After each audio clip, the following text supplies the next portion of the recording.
slept, you slept on these newly constructed Floors. Floors? That's what I said, yeah. Newly constructed floors, on mats. On mats, Yeah. on the floor. On the floor. And the weather conditions? It was temperate. It would get very cold in the wintertime. It did very little snow, but the water would freeze over. Get very hot in the summertime. And what clothing were you provided? When we first came into camp, they gave us some clothing. I don't remember what. It wasn't very much, and then they took them away from us. That was only supposed to be for dress. I never did see them again. Oh. But they did give us a pair of split-toed shoes to work down in the mine and a G-string. And these split-toed shoes worked in that shale and slate down the mine just about 1 week, and they fell apart. And then what happened? Well, some of the men were fortunate. I didn't have a pair of shoes. And I found a piece of old belting that were part of the conveyor belts. And I made myself a pair of shoes. In fact, I did several times. I wore those out a few times. You could always find a little piece of that around. You made your own footwear in order to have some sort of protection. I found a piece of old sack, burlap sack, an old potato bag, like a potato bag, and I made a pair of shoes of that, and the soles were made of this belting. So no footwear was provided for Never. you? No. How many meals a day did you have? After a fashion, 3 meals. After a fashion? After a fashion, yeah. It was 3 times a day you were fed. We were fed, yeah. And what would you describe it as? Rice, poor quality rice. Our doctors tried to get them to give us red rice, you know, the rice with the hulls on, because we were lacking in vitamin B. And they did for a very short time, and then they went back to this old dirty white rice.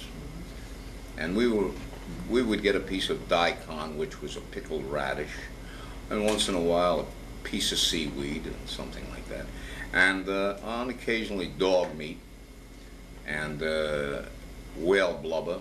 And I remember one incident in whale blubber. They brought in this blubber, and I was standing pretty close to the gate when it came in, and I took one whiff of that, and I said, I'm not going to eat that stuff, and I didn't. 90% of the camp came down with poisoning. I ate that stuff to save my life. Yeah, well, you probably cooked it real well. You worked in the kitchen. Oh my. No, it was. They came with what kind of poisoning? I don't know, just stomach poisoning. Stomach poisoning. They didn't get much work out of the camp that day. Rancid fish, that's all. The man couldn't stand on their feet. They were so sick. Diarrhea and, vomiting and stuff like that. Could you have second helpings of food when there was No. food that wasn't well? Never. Never? Never. I think the general conditions at your work site, the job detail that you had, I was in a preparation gang. What we did is we went in and we put in along the long wall or the coal wall, we put in the airlines, and we put in the chain troughs, and we shored up the ceiling with timber, and then we brought in the electric motors to drive these things and hook. This was our job, to hook all this stuff up. This was all very dangerous? Very. Did you have any protective gear? Absolutely none. Did you, were there accidents? Oh, many. Many accidents? Many accidents.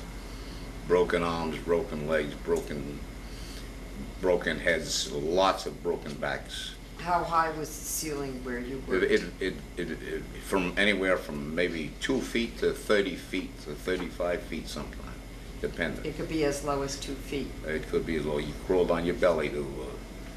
I remember we'd have to bring in these koboks, as they call them, which were the trunks of trees, logs, and these would be up to probably 10 inches in diameter, and any length from maybe from 7, 8 feet, 9 feet to 15, 20 feet. and we'd have to crawl on our belly and pull them in, ruin my knees on that. Did you ever see any individuals who are identified as high-level employees of Mitsui visit your work site? You talking at the work site? Yes. Yeah, they were from time to time, there were official-looking people there, yeah. How- I'm sure they worked for Mitsui because they were giving orders and yeah, they were officials of the organization. I don't know how high-ranking they were, but they certainly weren't coolies, that's for sure. Did you ever receive pay from Mitsui? I never received a penny.